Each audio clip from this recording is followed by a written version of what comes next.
Hey guys, this is Ross, and today I want to talk to you guys about pinching. The reason why I want to talk to you about pinching today in particular, this video is very important for today because very soon will be the last day that you can pinch your trees and get fruit and have that fruit ripen before the frost. My first frost date here is at the end of October, and we're getting close to the amount of days it takes to ripen a fig. Now, most figs take about 90 days to ripen. Those are your mid-season figs. Other figs like Malta Black and Improved Celeste can take 70 days. And then other figs, which are your long-season figs, can take up to 100 to 120 to 150 days to ripen. That's why if you're growing here in this climate, I'm in Zone 7, I'm near Philadelphia. I'm in a very warm part of Pennsylvania, probably the warmest part of Pennsylvania here in Philadelphia. You need to be able to pinch your fig trees. It's very important. Otherwise, you're not going to get fruit, and you're going to be your wife or something's going to be yelling at you, and you're going to be like, you know, what the hell am I growing this thing for? It's already difficult as it is because I have to protect it in the wintertime, and you know, I love figs so much, but it's just not giving me fruit, and it's not worth it to me. Well, this isn't the absolute last time for my area here in Pennsylvania to pinch, but if some of your figs haven't formed fruit yet, you should think about pinching. And we've had a really horrible May here. June, luckily, it started to warm up a little bit. Maybe not the beginning of June, but we just had a horrible spring. And I think the weather is now kind of kicking in and really making up for it. And with that extra heat comes something that's very important, which is your figs need a certain amount of heat to actually form figs. And all that pinching does not form the figs themselves. Pinching slows down the growth on your figs so that the tree itself can then focus all of its energy into forming those fruits. So if the fruits are not there, they're not present, you're going to have a hard time, and you're not going to believe me when I tell you that pinching works. If you look here, you look very closely, above that leaf node is two dots. One is on the left, which is a bigger dot, and one on the right is a smaller dot. See how there's two white dots? They could be red, depending on the variety. Now if you look here to the branch to the left of that particular branch, there's only one dot. Now this is in the same tree, okay? What this means is, if I were to pinch this branch, a fig would not form here because this one dot is a leaf node. A branch will come out of here.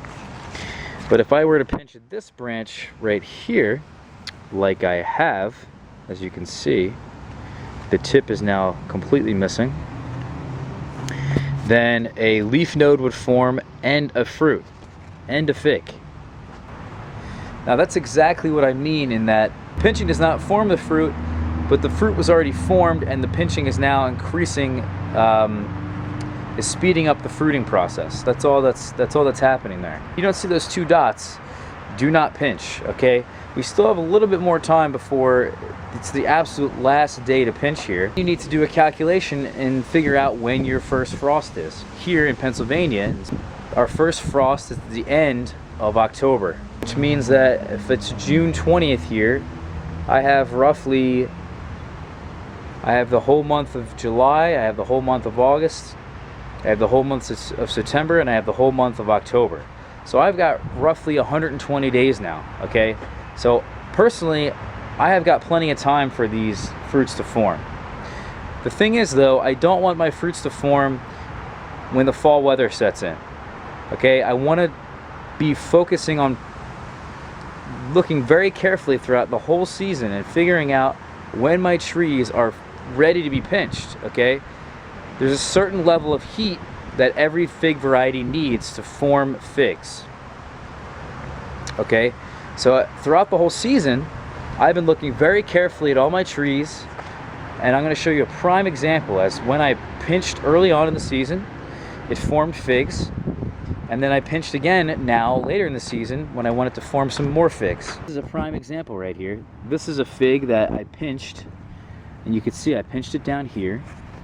What had happened was it formed a fruit, and then it sent out 3 branches, which are now coming up. This is a very young tree. So by me forming these branches early is going to be a good thing for the permanent structure of the tree. And then what I went ahead and did was yesterday I went ahead and pinched off the growing tips here to form some more remaining figs. Now if I pinch now and 90 days from now, I'm going to barely escape, or I might even be in the fall weather here in Pennsylvania. Once the fall weather happens, figs split. Certain figs with bigger eyes, the bottom of the fig, if it's open, it has a chance to spoil, it has a chance to split. Figs don't taste as good, they don't develop the sugars they need. The sun, the days are longer, so the sun's not out as long. The sun's hitting these figs, it's actually producing photosynthesis. If the fig is producing photosynthesis, it's actually increasing the sugar in the fig, which increases the flavor of the fig. So by me having a shorter day, I'm actually just naturally having less quality figs. Here's another example. I have a fig that's gigantic here, that's pretty well into its ripening stage, and then right above that is a very small fig, an even smaller fig. On this tree I have figs forming, more mature figs. I pinched earlier in the season, as early as I could, and now I have figs coming in at the top of the fig, very small pea-sized figs coming in. These figs right here are going to ripen quite soon. They're going to ripen for me between 30 and 45 days from now. That's quite early for my area, and that's the best time to ripen figs. You want your figs in any area to ripen at the height of the season. So you want your figs to ripen in late July and early August. That's the best time of the year because they're going to have the best flavor. Now if I'm pinching as early as I humanly possibly can, I'm on the lookout here in my climate, in a colder climate, I'm on the lookout for the earliest point in which I can pinch. Why am I doing that? Because I said before, I want to get my fruit to ripen before the fall weather comes in. Now if I pinched early, I form these fruits down here on this branch. What happens is not only do the fruits form, but also branches form. We have a branch here, we have a branch here, and then right down in here is another branch. Right between this fig here and the thicker branch is another branch coming up. So I have 3 branches that formed just from pinching this particular spot right there.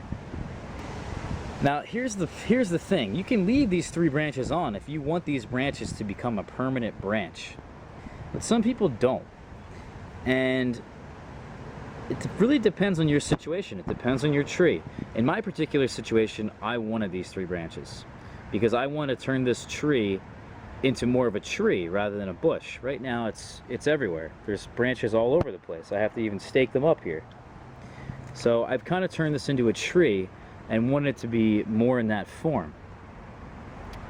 Now, say as an example, I was going for the most fruit I possibly wanted in my season. Well, what I would do is I would pinch, I would get these early fruits to form, and then what I would do is I would take out this branch right here, and I would take out one of these 2 branches on the left here or on the right, and I would leave one of them. I would just leave one branch, because what's going to happen is that one branch is going to get much taller. It's going to get much taller, and it's going to get much thicker in diameter. Okay, a much thicker and much taller branch is going to be older, is just going to be stronger, and if it's stronger, it's going to be able to carry fruit, and I'm going to be able to pinch it again. I'm going to be able to pinch it twice in the same year, and what's going to happen is it's going to put out way more figs as if I had these 3 measly little small branches here.